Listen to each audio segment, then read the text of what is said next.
Hello everyone, welcome back. बड़ी ही प्यारी सी सुबह की शुरुआत हो रही है। मैं इस वक्त खड़ा हूँ बिनसर रेंज में। और बिनसर रेंज ये अल्मोड़ा से आप निकलते हैं ना, जब जागेश्वर के लिए आप जाएंगे पिथौरागढ़ वाले रूट पे, तो बाड़ेछीना क्रॉस करके आप लेफ़्ट मुड़ जाओ तो यहाँ पे धौलछीना पड़ता है। मैं इस टाइम धौलछीना में हूँ और बड़ा छोटा सा टाउन है ये। बड़ी प्यारी प्यारी अंदर मार्केट है। और मार्केट की ख़ास बात यह है कि ये पूरी मार्केट एक ही कलर की है। पूरी आप देखोगे ना, पूरी एक ही कलर की मार्केट है। और मैं जहाँ रुका था, ये मेरे फ्रेंड का होम स्टे है, बिनसर होम स्टे के नाम से। और ये बड़ा एकांत शांत उसमें बना हुआ है, पिन ड्रॉप साइलेंस है यहाँ पर।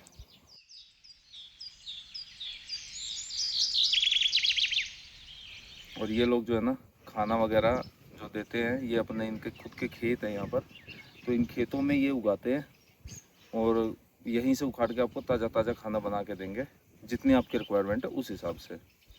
और भाई यहाँ पे ये बड़े बड़े नींबू लगे हुए हैं। ये नींबू इनके पहाड़ी नींबू हैं। और मैंने इनकी कढ़ी भी खाई थी एक दिन, तो बड़ी सही बनती है। जैसे अपने यहाँ दही वगैरह घोल के ना, बेसन में दही घोल के कढ़ी बनाते हैं ना, बेसिकली यहाँ पे बेसन के अंदर ये नींबू निचोड़ के दही बनाते हैं, क्योंकि उसको खट्टा ही तो करना होता है। थोड़ी उतनी गाढ़ी नहीं बनती कढ़ी, पतली बनती है, लेकिन भाई उसका टेस्ट बड़ा यमी है। और इस टाइम फ्रूट का सीज़न, बाकी और तो कुछ नहीं है। ये मेरे सामने की तरफ इधर ये माल्टा लगे हुए हैं, माल्टा, नींबू, कुछ एक चीज़ों का यहाँ अखरोट लगे हुए हैं अभी इस टाइम पर। तो वो इन चीज़ों का सीज़न है अभी, बाकी तो ज़्यादा कुछ है नहीं। और यहाँ से आप देखते हैं ये पूरी हिमालय रेंज दिखती है। ये क्या शानदार गांव है, छोटा सा। और छोटी सी थी मार्केट जो मैंने आपको दिखाई, और ये गांव का व्यू है अपना। और सामने यहाँ पर ये पूरी बिनसर रेंज दिख रही है और सामने हिमालय दिख रहा है। तो आज जो है ना, हम पूरा नेचर से कनेक्टेड हैं। कोई ऐसी जगह नहीं जाना मैंने आज, कोई मंदिर नहीं जाना, कोई टूरिस्ट पैलेस नहीं जाना। पूरा मैं आज नेचर से कनेक्टेड हूँ और यहाँ की लोकल चीज़ें दिखाऊंगा। वैसे ही घूम रहे हैं। और आज जो है ना, शाम को कैंपिंग करने का मन है। एक जगह आगे जाती है शेरा घाट, तो वहाँ पर कैंपिंग करने का मन है। तो अब यहाँ से निकलते हैं और फिर आगे बढ़ते हुए जो भी बढ़िया बढ़िया चीज़ें दिखेंगी उनके मज़े लेते हुए चलते हैं, और आपको थोड़ी थोड़ी जानकारी हम देते रहेंगे।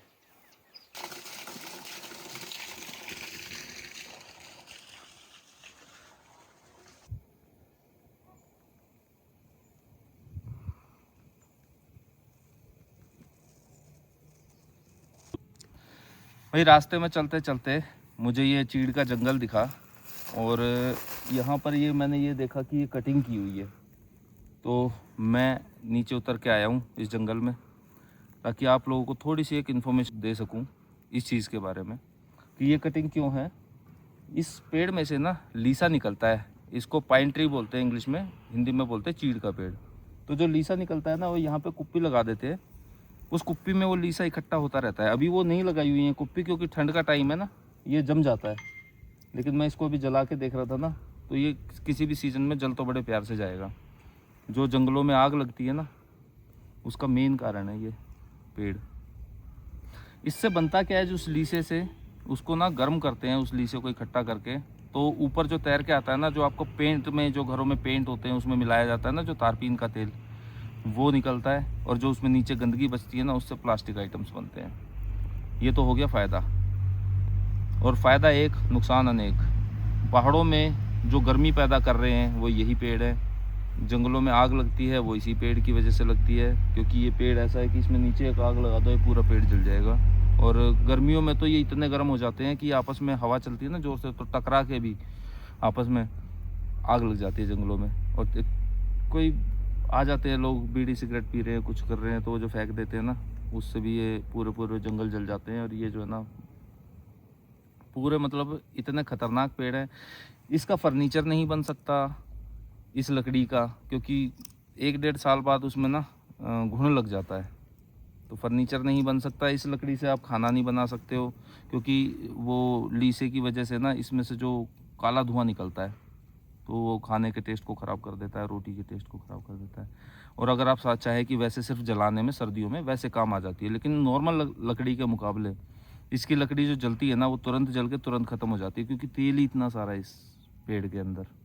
70-70, 80-80 फुट ऊंचे ये पेड़ खड़े रहते हैं, और एक मेन कारण ये भी है कि ये जो इसके पत्ते हैं ना, ये इस तरह से हैं। छोटी सी चिंगारी बहुत है कि पूरे जंगल में आग फैलाने के लिए। सर्दी हो गर्मी हो किसी भी मौसम में ये आग पकड़ लेता है बहुत जल्दी। और इसका एक फूल आता है, वो फूल जो है ना, उसमें एक छोटा सा बीज होता है बादाम की शेप का। वो एक एक बीज जहाँ गिरेगा ना, वो वहीं पे एक नया पेड़ ये इकट्ठा हो जाएगा। इनकी तादाद बहुत ज़्यादा ना बढ़ती जा रही है तो पहाड़ों के अंदर। हालांकि हिमाचल के पहाड़ों में इतने नहीं है ये चीड़ के पेड़, उत्तराखंड के पहाड़ों में खासकर ये कुमाऊं डिवीज़न में बहुत ज़्यादा है। तो अगेन फ़ायदे एक दो ही हैं और नुकसान भाई इतने सारे हैं कि जिसकी हद नहीं। किसी काम का पेड़ नहीं है ये, सिर्फ वो तारपीन का तेल और प्लास्टिक आइटम जो बन रहे हैं ना, वो एक चीज़ दे रहा है, नहीं तो वेस्ट है, टोटल वेस्ट है। चलो आगे बढ़ते हैं।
भाई कितने बढ़िया बढ़िया नज़ारे हैं, लेकिन आप एक ही जगह पे थोड़ा सा आप ये सोचो कि एक पहाड़ के ऊपर हम थे और नीचे उतर के आए, उसी में इतना फ़र्क आ गया कि यहाँ पर आम के पेड़ है, वहाँ ऊपर नहीं थे, क्योंकि ज़्यादा ठंड में ना आम पैदा नहीं होता है।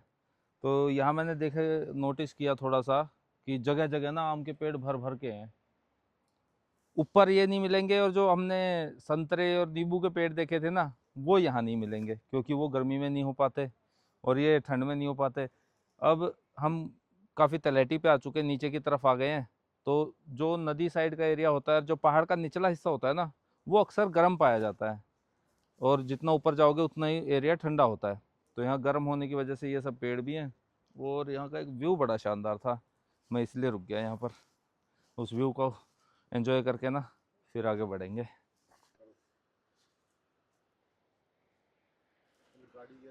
और भैया आप कहाँ से आए हो? दिल्ली। अच्छा दिल्ली से। अच्छा मेरी भी सेम हरियाणा की गाड़ी, आपकी भी हरियाणा, लेकिन मैं भी दिल्ली से ही हूँ। कहाँ से हो? मैं छतरपुर साइड से हूँ। छतरपुर भाई, हम हाँ, भी हाँ। छतरपुर से। अरे वाह वाह वाह वाह भाई, क्या बात है, कहाँ मिलना हो रहा है। ये किस्मत है, आपको पता ही ना यार कहाँ मिल जाए। ये तो है। हाँ वो तो सुना था कि पता नहीं किस रूप में नारायण मिल जाए, है कहीं ना। मिल जाए। पर कहाँ कहाँ बंदा आज मिल उसे जाए। देख भी लिया है आज। वो हो जाता है। वाह यार क्या वो हो जाता कोइंसिडेंस भाई, है। है ना। मैं छतरपुर से। आप भी अच्छा। हाँ हाँ। हम भी वहीं से ही। अच्छा चांदोले से। चांदन वाले से। हाँ। अच्छा। दीवार से दीवार मिली हुई है। हाँ हाँ हाँ हाँ।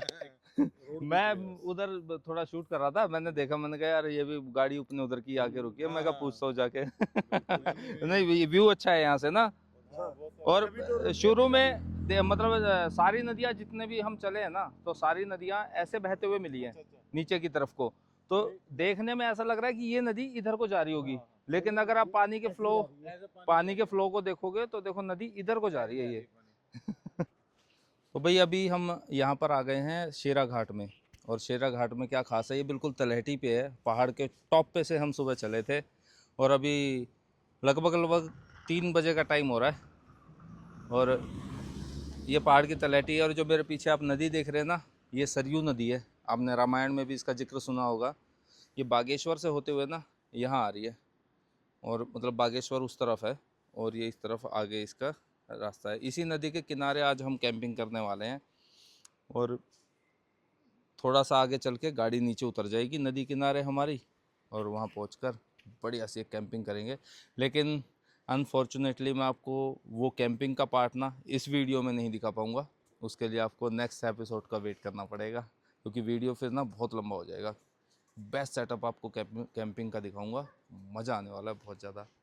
तो आज इस वाले वीडियो को तो यही एंड करके और हम कैंपिंग का ना नया पार्ट शुरू करते हैं, ठीक है।